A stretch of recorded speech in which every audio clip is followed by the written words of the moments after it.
तेरा कलाम रहेगा कायम पहाड़ जब न रहे खुदाया, तेरे मुंह की एक बात भी टलेगी ना चाहे कुछ भी हो।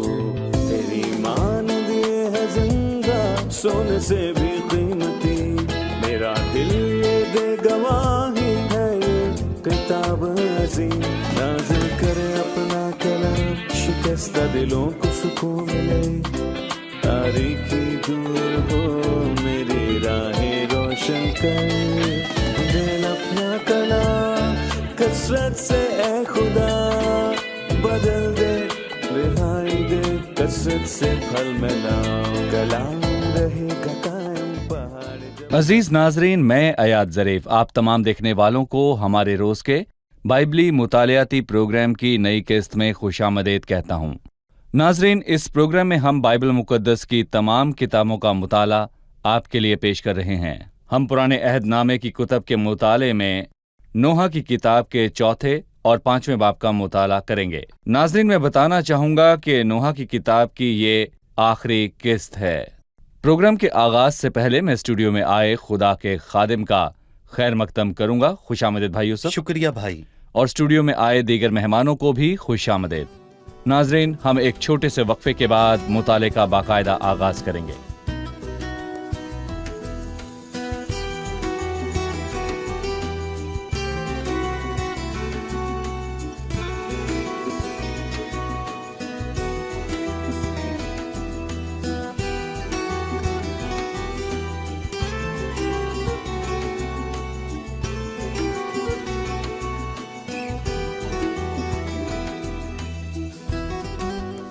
खुशामदीद भाई। आपका बहुत शुक्रिया भाई यूसुफ, हम नोहा की किताब के चौथे और 5वें बाब पर पहुंच चुके हैं। ये नोहा की किताब के मुताले की आखिरी किस्त है।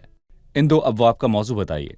देखिए भाई, मैं कहूँगा कि ये दुख की किताब है और तर्जुमे में इसका नाम है नोहा, यानी मातम करना। लेकिन इसका नाम नोहा क्यों है? क्योंकि यरूशलेम की हालत अफसोसनाक थी। उसकी हालत बिगड़ गई थी, उसकी कुव्वत और ताकत जाती रही और वो जलील हुए। इसीलिए खुदावंद ने तौरेत में वादा किया कि अगर वो उसके कलाम को ना माने तो वो उनको सर बनाएगा और नाफरमानी के सबब से वो दुम बनेंगे। चौथे बाब में जलाल जाता रहा और उस कौम की अदालत हुई, और फिर इसके बाद 5वें बाब में दुआ और इकरार और उम्मीद है। सही। मैं चौथे बाब की चंद आयत पढ़ना चाहूंगा। सोना कैसा बेआब हो गया, कुंदन कैसा बदल गया, मकदस के पत्थर तमाम गली कूचों में पड़े हैं। सयून के अजीज फर्जंद जो खालिस सोने की मानिंद थे, कैसे कुम्हार के बनाए हुए बर्तनों के बराबर ठहरे। गीदड़ भी अपनी छातियों से अपने बच्चों को दूध पिलाते हैं, लेकिन मेरी दुख्तरे कौम बियाबानी शतरमुर्ग की मानिंद बेरहम है। शीरखार की जुबान प्यास के मारे तालू से जा लगी। बच्चे रोटी मांगते हैं लेकिन उनको कोई नहीं देता। जो नाज परवरदा थे गलियों में तबाह हाल हैं, जो बचपन से अर्गवान पोश थे मजबलों पर पड़े हैं। क्योंकि मेरी दुख्तरे कौम की बदकारी सदूम के गुनाह से बढ़कर है, जो एक लम्हे में बर्बाद हुआ और किसी के हाथ उस पर दराज न हुए। उसके शुरफा बर्फ से ज्यादा साफ और दूध से ज्यादा सफेद थे। उनके बदन मूंगे से ज्यादा सुर्ख थे, उनकी झलक नीलम की सी थी।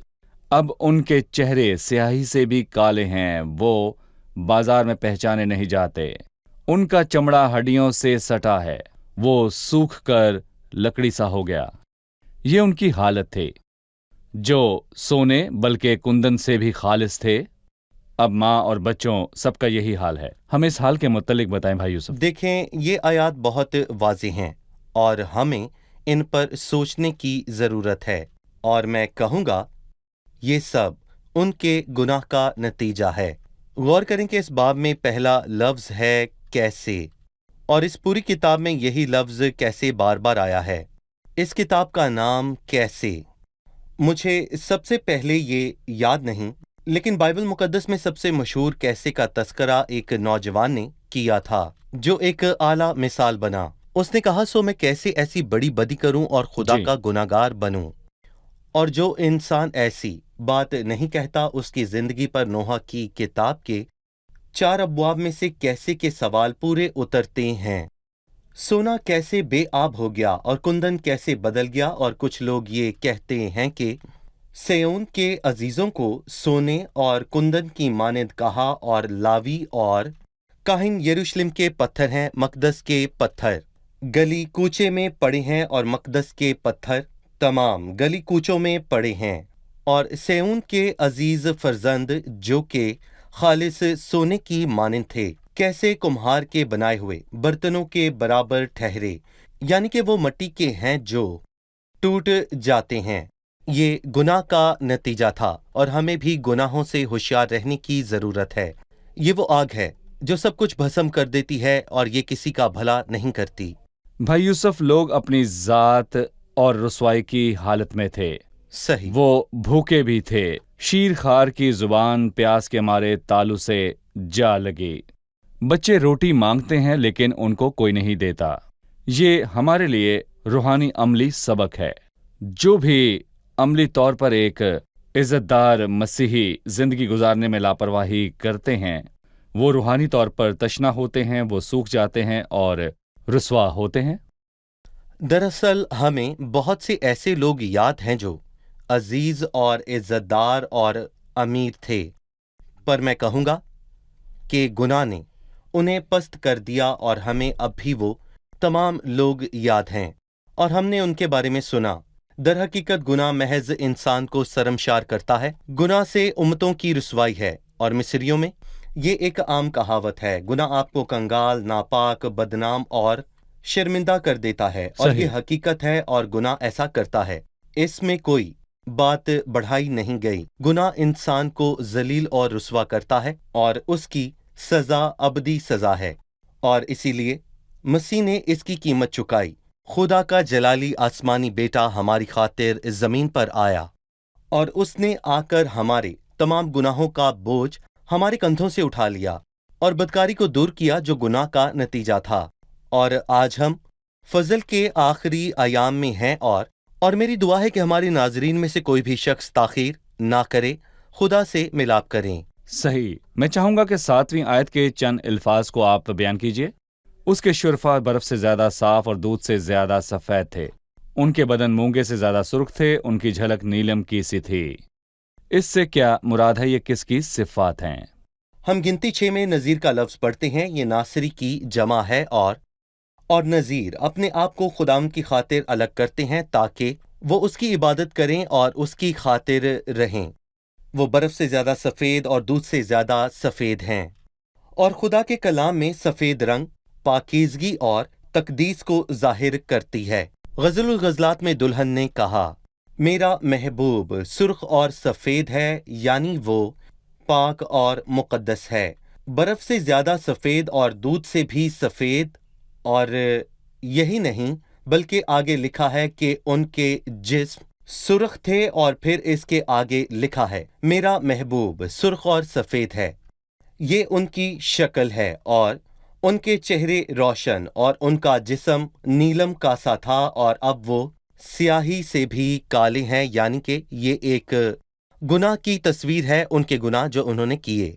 गज़लुल गज़लात में दुल्हन ने कहा कि मैं सयाफाम लेकिन खूबसूरत हूँ। खुदा ने उसको ये खूबसूरती बख्शी।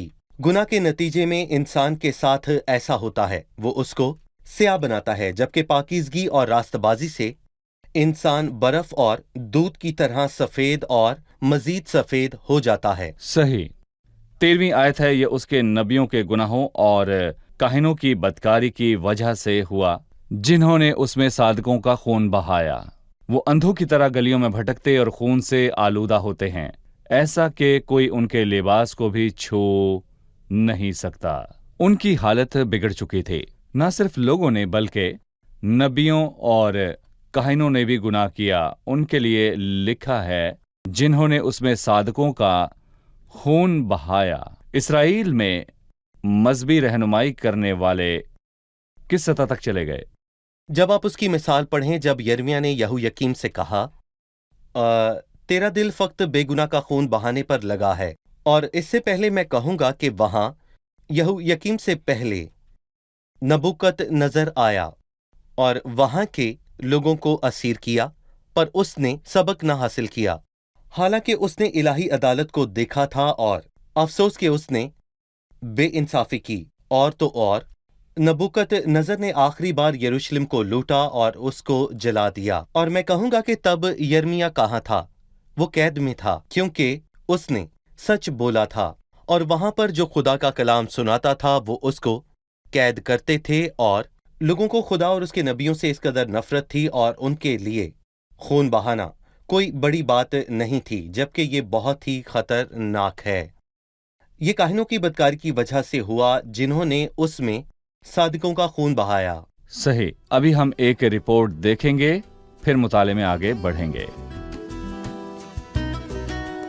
خدا صادق ہے، اس لیے یہ سب کرتا ہے۔ وہ بدی کو دیکھ کر اندیکھا نہیں کر سکتا۔ جب اس کے فرزند اس کی نافرمانی کریں تو وہ ان کی تربیت کرتا ہے، بے شک ان کے دل بھی ٹوٹ جائیں۔ یرمیا نبی نے ہمیں خدا کی مرضی بتائی۔ یرمیا کا رونا خدا کے رونے کو ظاہر کرتا ہے۔ مطلب جب یرمیا دکھی ہو یعنی خدا دکھی ہے۔ اپنی عقل سے یہ کچھ بھی نہ سمجھ سکے۔ اہم یہ ہے کہ ہم بھروسہ رکھیں کہ خدا اپنے سب کاموں میں راست ہے۔ خدا کے لیے یروشلم کو تباہ کرنا بہت مشکل تھا، پر وہ صادق ہے۔ اس نے اس شہر کو تباہ کیا اور لوگوں کو اسیر میں۔ میرا سوال چوتھے باب کی 17ویں آیت سے ہے۔ ہماری آنکھیں باطل مدد کے انتظار میں تھک گئیں۔ باطل مدد کے انتظار سے کیا مراد ہے؟ جی بھائی یوسف، اس آیت سے کیا مراد ہے؟ دیکھیں، خدا کے کلام میں لکھا ہے کہ ہماری آنکھیں باطل مدد کے انتظار میں تھک گئی ہیں، اور ہم اس قوم کا انتظار کرتے رہے جو بچ نہیں سکتی۔ وہ کس کا انتظار کر رہے ہیں؟ افسوس، جی۔ انہوں نے مصر پر انحصار کیا۔ مصر کی قوم کبھی بچ نہیں سکتی تھی۔ ہم نے بعد میں یرمیا کی کتاب میں بھی یہ پڑھا۔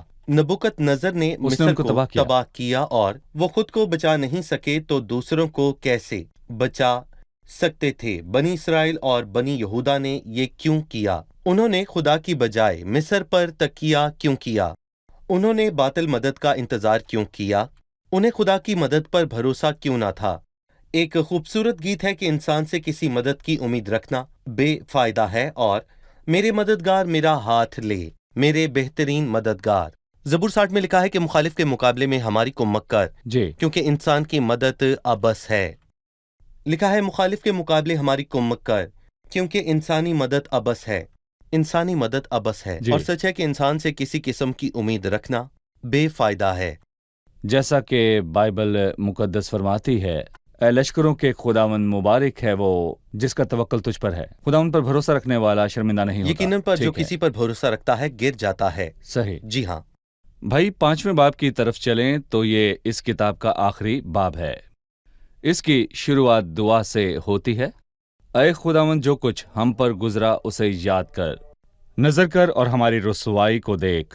ہماری میراث اجنبیوں کے حوالے کی گئی، ہمارے گھر بیگانوں نے لے لیے، ہم یتیم ہیں، ہمارے باپ نہیں، ہماری مائیں بیواؤں کی مانند ہیں۔ ہم نے اپنا پانی مول لے کر پیا، اپنی لکڑی بھی ہم نے دام دے کر لی۔ ہم کو رگیدنے والی ہمارے سر پر ہیں، ہم تھکے ہارے اور بے آرام ہیں۔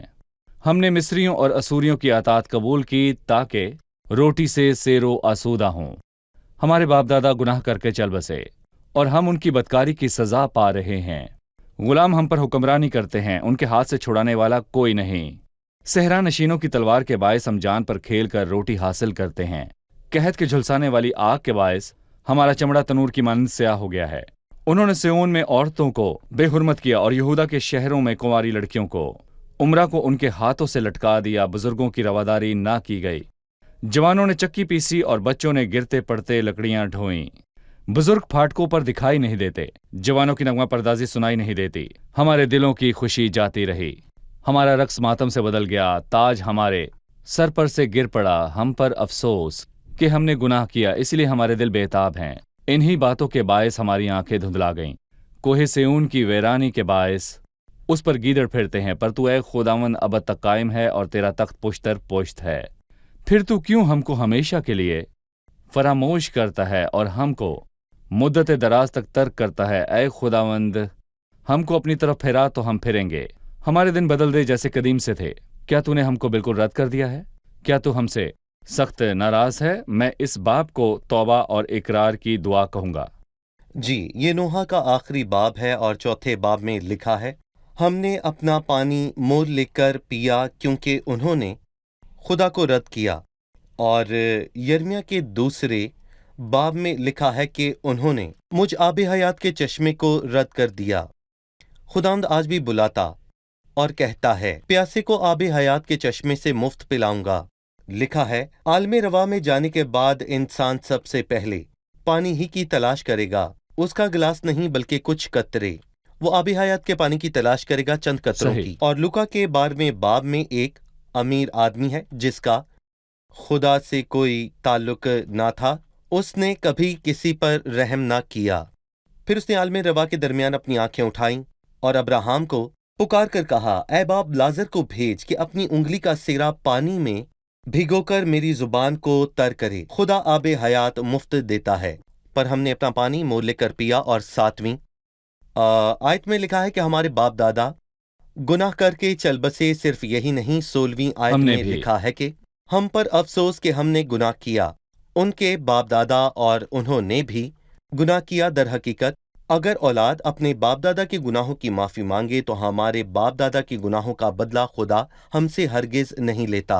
वो सब गुनाहों को माफ करता है, पर जो उससे अदावत रखते हैं उनकी तीसरी बल्कि चौथी पुश्त तक बाप दादा के गुनाहों का बदला देता है। लेकिन अफसोस, जब औलाद भी अपने बाप दादा ही जैसे गुनाह करे तो खुदा उनके गुनाहों का बदला उनको जरूर देगा।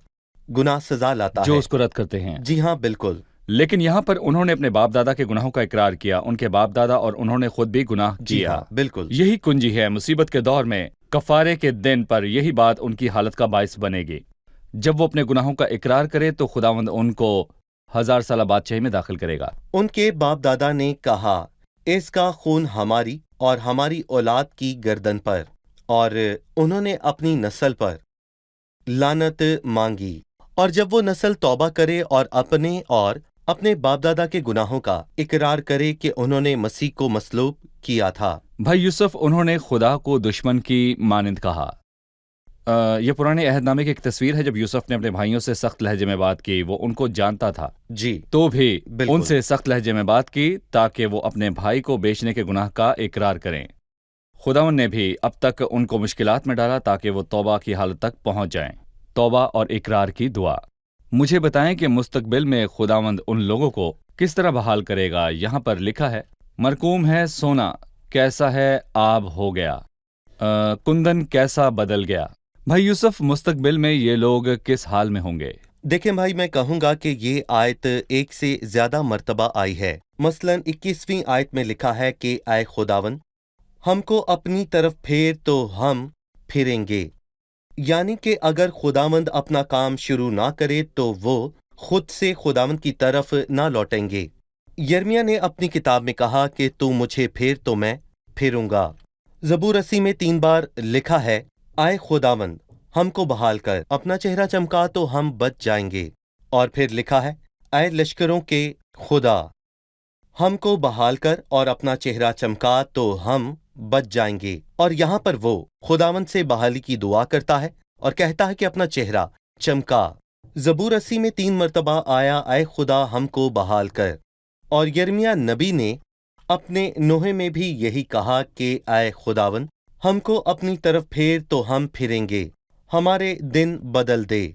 और उसने इस किताब को एक और नोहे के साथ खत्म किया। क्या तूने हमको बिल्कुल रद्द कर दिया है? क्या तू हमसे सख्त नाराज है? और यकीनन खुदा उनसे नाराज था। और जब आप अपने गुनाहों से तौबा करें तो वो अपने फजल के वसीले आपके गुनाहों को माफ करता है। मसीह को मसलूब करने के गुनाह के बोझ के बावजूद मसीह का खून सब गुनाहों को धोता है। और बेशक उन्होंने तमाम गुनाहों में से बड़ा गुनाह किया, उन्होंने खुदा के बेटे को रद्द किया और उसे मसलूब किया। देखें भाई, मैं कहूंगा कि हमने बहुत से شریر اور پھر بہت سے بدکار لوگ دیکھے ہیں۔ مسیح کے خون کے وسیلے ان کے گناہ معاف ہوئے کیونکہ انہوں نے گناہوں سے توبہ کی۔ شکریہ بھائی یوسف، ہم قسط کے اختتام پر پہنچ چکے ہیں۔ اب مہمانوں سے ان کی رائے جانیں گے۔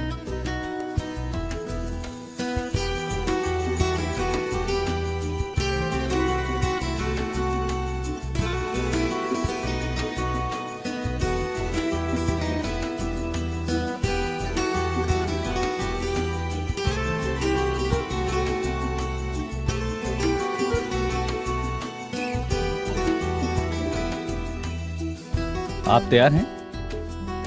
جیسا کہ ہم نے نوح کی کتاب کا مطالعہ مکمل کیا اور آج ہم نے چوتھے اور پانچویں باب کا مطالعہ مکمل کیا، میرا سوال چوتھے باب کی 7ویں آیت سے ہے۔ لکھا ہے، اس کے شرفا برف سے زیادہ صاف اور دودھ سے سفید تھے، ان کے بدن مونگے سے زیادہ سرخ تھے، ان کی جھلک نیلم کی سی تھی۔ آپ میں سے کوئی ہمیں بتائے کہ اس نے کس کے متعلق یہ الفاظ کہے؟ بھائی یوسف نے بیان کیا کہ یہ حصہ گنتی کی کتاب کے 6 باب کا حوالہ دیتا ہے۔ اس میں نذیر کا تذکرہ ہوا، اس نے نذیر صفات کو بیان کیا۔ یہ ان کی پاکیزگی کی حالت کا بیان ہے۔ ان کے بدن مونگے سے زیادہ سرخ تھے اور ان کی جھلک نیلم کی سی تھی۔ لکھا ہے، میرا محبوب سرخ و سفید ہے۔ آخری حصہ ہے، ان کی جھلک نیلم کی سی تھی، یعنی یہ ان کی قوت کا بیان ہے۔ افسوس ان کی بدکاری اور گناہ کے سبب سے وہ سیاہی سے بھی زیادہ کالے ہو گئے۔ صحیح، ان کی حالت بدل گئی۔ جی بالکل بالکل ٹھیک ہے۔ 17ویں آیت ہے، ہماری آنکھیں باطل مدد کے انتظار میں تھک گئیں، ہم اس قوت کا انتظار کرتے رہے جو بچا نہیں سکتی تھی۔ ہمیں یہ بتائیے کہ وہ کس کے منتظر تھے؟ وہ مصر کے منتظر تھے۔ انہوں نے مصر سے مدد کی امید رکھی۔ افسوس مصر نے کسی کی مدد نہ کی، جنہوں نے اس پر تکیہ کیا رسوا ہوئے۔ لیکن خداوند ہمارا حقیقی مددگار ہے، وہی ہماری مدد کرتا ہے۔ جی، مصر کی قوم بھی نکالی گئی۔ جی، مصر تباہ ہوا۔ صحیح، ٹھیک ہے۔ بالکل۔ 5ویں باب میں رحم کی دعا ہے۔ اس دعا میں انہوں نے اپنے گناہوں کا اقرار کیا۔ ہمیں بتائیں کہ اس سے اس قوم کے مستقبل کے بارے میں کیا ظاہر ہوتا ہے؟ کلیسیا کے آسمان پر جانے کے بعد یہ بڑی مصیبت کے دور میں توبہ کریں گے۔ وہ مسیح کے قتل کے گناہ اور اپنے باپ دادا کے گناہوں کا اقرار کریں گے۔ صحیح، شکریہ۔ صحیح، شکریہ بالکل۔ بھائی یوسف، خدا آپ کو برکت دے۔ مہمانوں کا بھی شکریہ۔ عزیز ناظرین، میں آپ سے کہوں گا کہ یہ اس قوم کی غلطی تھی کہ انہوں نے خداوند کے سوا کسی اور پر بھروسہ کیا۔ آیت ہے، ہماری آنکھیں باطل مدد کے انتظار میں تھک گئیں۔ اس قوم نے مصر سے مدد کی امید رکھی، انہوں نے خداوند کو اپنی پناہ نہیں بنایا۔ افسوس، مصر نے ان کو نہ بچایا اور وہ خود بھی تباہ ہوئے۔ وہ لوگ اسیری میں گئے اور پراگندہ ہوئے۔ عزیز ناظرین، خداوند کے علاوہ کسی اور سے نجات کی امید نہ رکھیں۔ اگر آپ اپنی نجات کے لیے کسی انسان پر تکیہ کریں تو آپ بھی کہیں گے، ہماری آنکھیں باطل مدد کے انتظار میں تھک گئیں، صحیح راستہ اپنا لیں۔ نجات صرف خداوند کے پاس ہے، لہٰذا خداوند کے پاس آئیں اور نجات پائیں۔ عزیزو، اس نے آپ کے لیے ایک نجات تیار رکھی ہے۔ خداوند کی نجات کی برکت کو حاصل کریں۔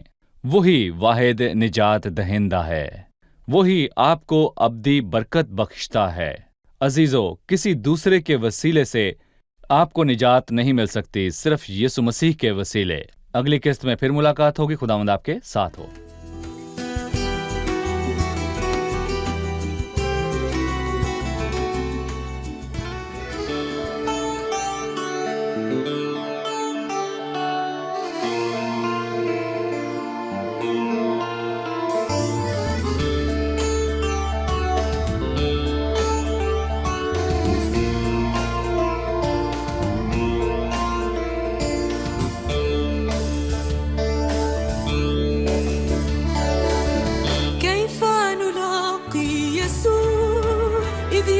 في مجده يوم اختطاف العروس من خص بوده كيف نلاقي يسوع إذ يأتي في مجده يوم اختطاف العروس من خص بي وده، هل سوف تعلو الرؤوس بفرحة وجذل، أم سوف يعلو العبوس وجوهنا والخجل؟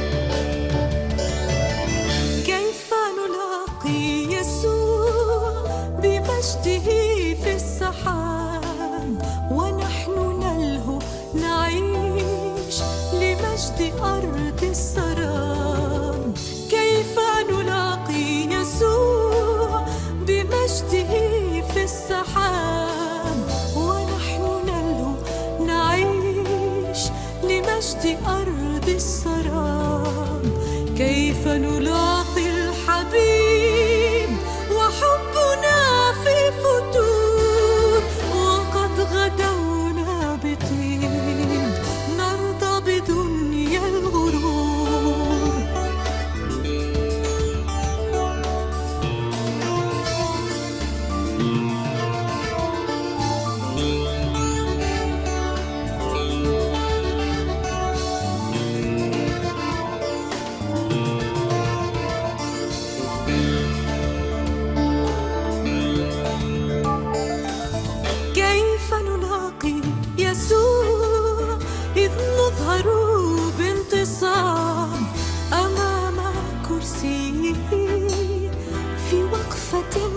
للحساب كيف نلاقي يسوع إذ نظهر بانتصاب أمام كرسيه في وقفة للحساب. فهل ترى سننال أجرا كريما رفيعا أم ستخيب الأمال بنا أمام الجميع؟ هيا نلاقي يسوع بالتوبة والرجوع، هيا نلاقي يسوع بالطاعة والخضوع، هيا نلاقي يسوع بالتوبة والرجوع، هيا نلاقي يسوع بالطاعة والخضوع، هيا لننهض من سباتنا والرقاد ولنفتدي وقتنا بالخدمة باجتهاد.